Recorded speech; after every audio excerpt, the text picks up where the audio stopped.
There are moments in life when the most profound impact doesn't come from what you say, but from what you choose not to say. We live in a world that constantly pushes us to react, to prove, to respond immediately. The louder the environment gets, the more people feel the need to shout above the noise. But here's the truth. The one who holds their ground in stillness carries an energy that cannot be ignored. That stillness isn't weakness. It's strategy, it's presence. It's a force that shifts the dynamics of every room it enters. Think about the leaders, the visionaries, the negotiators who shaped history. They didn't always dominate with words. They dominated with presence. When someone begs for attention, for validation, for acknowledgement, the one who remains composed creates a tension more powerful than any argument. That moment of restraint leaves the other side vulnerable, exposed, and often scrambling for balance. Why? Because silence disrupts the predictable cycle of conflict. Everyone knows how to handle noise, but very few know how to handle calm, focused quiet. This is not about passivity. It's not about being absent from the moment. In fact, it's the opposite. It's about being so centered, so unshakable, that you don't need to waste energy on unnecessary responses. You're not reacting.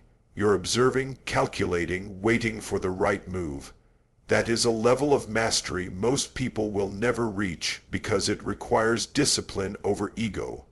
Most people want the last word.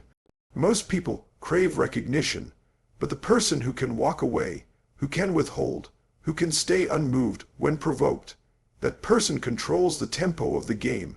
Imagine a negotiation where one side keeps demanding, pleading, or pressing. Every word they speak tightens their own vulnerability.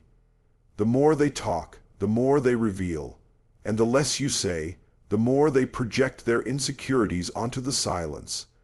They start to wonder, what are they thinking? Why aren't they answering? Do they know something I don't? That doubt is power. That anticipation is leverage. In business, in leadership, even in personal relationships, this principle transforms outcomes. You don't win by being the loudest in the room. You win by being the most certain. Certainty doesn't always need a voice. Sometimes certainty is a look, a pause, a refusal to engage on someone else's terms. It sends a message stronger than 1,000 speeches. I am in control. I move when I decide. I don't play by your rules. I set my own, and here lies the deeper lesson. The strength to hold back is a strength that multiplies influence. Every time you resist the urge to react, you train yourself to lead from power instead of from impulse. Every time you embrace that quiet, you create space for strategy instead of chaos. And in that space, real leadership is born. The instinct to react is deeply human. Someone challenges you, and you want to push back. Someone provokes you, and you want to prove them wrong. The world conditions us to believe that strength is measured by immediate action, by how fast we strike, how loudly we respond, how aggressively we defend. But the greatest leaders, the ones who truly command respect, understand something deeper. The most impactful move is often the one you don't make. Think about it. A lion doesn't roar every time it walks through the jungle. It doesn't need to. Its very presence commands respect. The same applies in life, business, politics, or personal relationships. Real power isn't about proving yourself in every moment. It's about knowing when to step forward and when to step back. And it takes more courage to hold back than it does to lash out. Restraint is not weakness. It is intelligence in action. It is strategy under pressure. It's the difference between a fighter who throws every punch wildly and the one who conserves energy, waiting for the perfect opening to deliver the knockout blow. Anyone can react instantly. It takes wisdom to wait.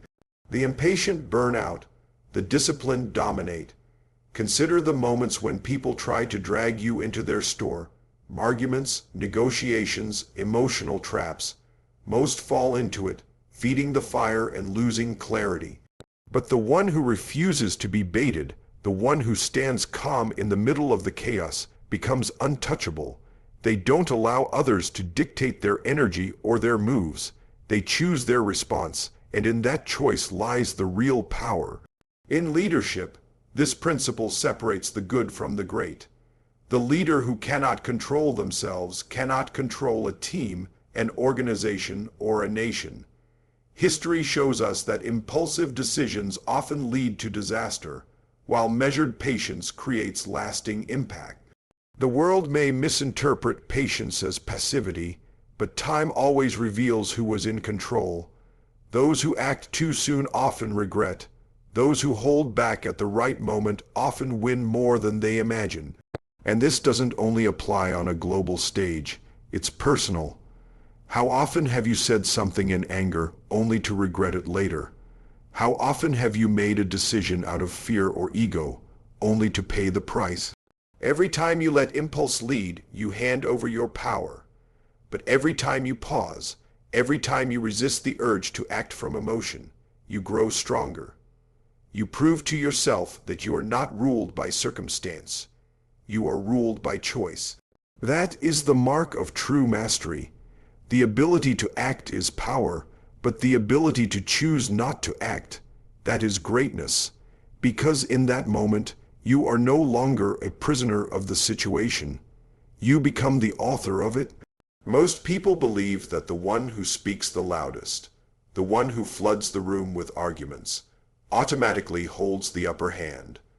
But in reality, the person who controls the rhythm of the conversation, who shapes the flow without needing to dominate every second, is the one who truly leads. The battlefield of influence is not won through volume. It's won through precision. When two sides enter a negotiation, one often rushes to fill the silence, to prove their case, to pile up facts, pleas, and demands. They mistake motion for progress, but every extra word, every uncontrolled emotion, every frantic attempt to persuade becomes a window into their state of mind. The more they talk, the more they reveal. The more they reveal, the weaker their position becomes. Now, think of the opposite side, the one who stays measured, calculated, deliberate. That person doesn't rush to fill the silence. They don't play the other side's game. Instead, they let the noise unfold and use it as a map. Every outburst tells them where the pressure points are. Every desperate plea signals what the other truly fears. And in that observation lies the advantage. This is why the masters of influence don't waste energy battling noise. They listen, they study, they wait. Then, when they choose to speak, their words land like arrows, direct, sharp, unforgettable. While others drown in excess, they cut through with clarity. It's the same principle that separates amateurs from professionals in every field. In business, an inexperienced negotiator will throw out 10 reasons why their deal makes sense. The expert waits, asks the right question, and makes one statement that reshapes the entire deal. In leadership, the insecure boss shouts orders, while the visionary leader sets direction with a single clear decision. Noise is easy, clarity is rare, and clarity always wins. But this is more than just strategy. It's psychology. Humans are uncomfortable with silence. Most people rush to fill the gap, to avoid the discomfort of stillness. But the one who embraces that stillness flips the power dynamic. Suddenly, the other side starts second, guessing themselves, doubt creeps in. They begin to wonder, am I saying too much? Do they know something I don't? Why aren't they reacting? That uncertainty is leverage. That hesitation is the opening. In every negotiation, whether it's a global summit, a corporate deal, or even a personal conflict, the one who isn't enslaved by noise creates the outcome, because influence isn't about who talks the most, it's about who directs the energy in the room. And the one who stays calm, focused, and intentional doesn't just win the moment. They shape the future. The greatest battles leaders face are not with their competitors, not with their critics, and not even with the circumstances around them. The greatest battle is within. It's the war between impulse and discipline, between reaction and intention, between fear and vision. The leaders who win that war are the ones who change history. Too many people believe leadership is about external control. Controlling teams, controlling economies, controlling outcomes. But before you can ever control the outside, you must master the inside. Because when emotions run wild, logic collapses. And when logic collapses, even the most powerful position can crumble. Think about it. How many times have you seen brilliant individuals lose everything simply because they couldn't control themselves? Anger made them reckless. Ego blinded their judgment. Fear pushed them into hasty decisions. History is full of fallen leaders who were defeated not by their enemies, but by their inability to command their own emotions. Now contrast that with those who rise above, the ones who remain calm in crisis, the ones who don't let insults pull them into petty battles, the ones who, under the pressure of chaos, breathe, step back, and see the bigger picture. These are the leaders who set the tone, because people don't follow words, they follow energy. If a leader is scattered, panicked, or angry, that energy spreads like wildfire. But when a leader is steady, grounded, and unshakable, they give their people certainty in uncertain times. And certainty is the ultimate gift a leader can give. When everything around you feels like it's falling apart, the presence of someone who refuses to lose their composure becomes a beacon. That composure isn't natural, it's trained. It's the result of relentless discipline. It's the product of choosing patience over pride, clarity over chaos, and vision over ego again and again until it becomes instinct. This is not about suppressing emotions. It's about channeling them. Anger can become drive. Fear can become caution. Passion can become influence. A leader doesn't deny their feelings. They transform them into fuel. The ability to harness emotion instead of being hijacked by it. That's what sets apart those who create legacies from those who fade into history. In the end, every decision, every strategy, every negotiation comes down to this inner mastery. The world will always throw storms in your path. People will always try to provoke, challenge, or break you. But when you control yourself, no one can control you. When you rise above reaction, you step into creation. And when you lead from that state, you don't just guide others, you elevate them. Power is not always shown in obvious displays. Sometimes the strongest signal is subtle, almost invisible, but it changes the dynamics of every interaction. In the arena of leadership and influence, what you represent often carries more weight than what you say or do in a single moment. People are always watching. They read into gestures, pauses, expressions, and even silence. A leader doesn't just carry authority, they embody it. Every choice, every reaction, every moment of stillness tells a story about who truly holds the upper hand. And the truth is, the one who radiates certainty without forcing it becomes impossible to ignore. Consider the image of two people in conflict. One shouts, gestures wildly, loses control. The other stands firm, measured, calm, who looks stronger, who looks more in command of the situation. Without saying a word, the second person dominates the exchange. That presence sends a message louder than any argument. I am not shaken, I am not desperate, I am in charge. This is why the greatest leaders don't rely on noise to prove their strength. Their very composure becomes the proof. The less they are rattled, the more others recognize their authority. When someone begs, pleads, or demands, and the other side remains steady, the contrast is undeniable. The calm one looks like the anchor in the storm. The restless one looks like they've already lost. And this principle stretches far beyond politics or global affairs. In business negotiations, the executive who doesn't scramble to close a deal, but instead maintains patience signals confidence in their value. In relationships, the person who doesn't chase every argument but stays grounded earns respect. In life, the individual who doesn't collapse under pressure but projects certainty inspires trust from everyone around them. Humans are wired to follow signals of strength. We look for stability when uncertainty surrounds us. We look for guidance when confusion overwhelms us. And we instinctively gravitate toward the person who seems to know exactly where they stand. That perception, whether real or carefully cultivated, shapes outcomes. It determines who influences and who follows, but here's the deeper truth. This isn't about pretending. It isn't about faking control. It's about owning yourself so fully that others can't help but feel it.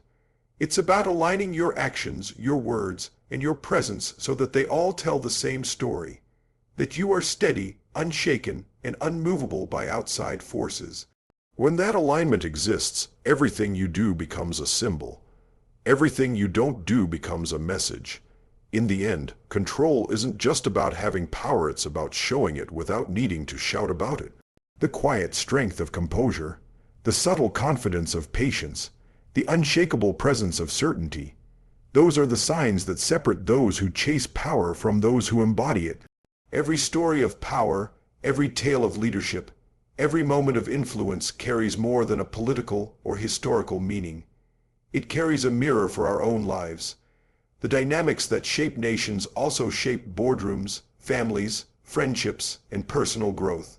What looks like strategy on the world stage is often the same wisdom that can transform an individual's path. When we look at the way true leaders operate, one truth becomes undeniable. The principles that elevate them are the same principles that can elevate us. Patience, discipline, control, restraint, and clarity aren't just tools for presidents or prime ministers. They are tools for anyone who wants to rise above the noise of daily life. Think about the situations you face. A co-worker undermines you. A family member provokes you. A competitor tries to rattle your confidence. Your first instinct might be to react, to defend, to prove your worth in the heat of the moment. But pause for a second. What if instead of reacting you chose composure? What if instead of letting emotions run the show, you stayed centered, observed, and responded only when it mattered most? That shift alone would change the outcome. And it would change the way people see you. People respect consistency. They respect those who can stand firm when others lose balance. They respect individuals who can resist the pull of ego and act with vision instead of impulse. This isn't about being passive, it's about being intentional. Every time you choose intention over reaction, you step into a higher version of yourself. And here's the powerful part, the ripple effect. When you hold yourself with strength, you influence others without even trying. Your children learn from your calm. Your colleagues notice your steadiness under pressure. Your friends turn to you when they need certainty. Without realizing it, you become a leader in your own circle, not because you demanded it, but because you earned it. This is the kind of influence that lasts. Arguments fade. Victories are forgotten. But the way you carry yourself, the way you handle storms, the way you rise above conflict, those things leave a mark. They define your reputation, your relationships, your opportunities. They define your legacy. So the lesson is simple but powerful. Leadership is not reserved for those in high offices. Leadership begins with self. The same qualities that allow one person to shift the balance of global power are the qualities that will allow you to transform your career, your relationships, and your future. It starts in the smallest of moments, the choice to stay calm when provoked, to wait when pressured, to act with clarity when others are clouded. And over time, those small choices add up to something extraordinary. They turn ordinary individuals into forces of influence. They create not just success, but significance. And in the end, that is what life is truly about.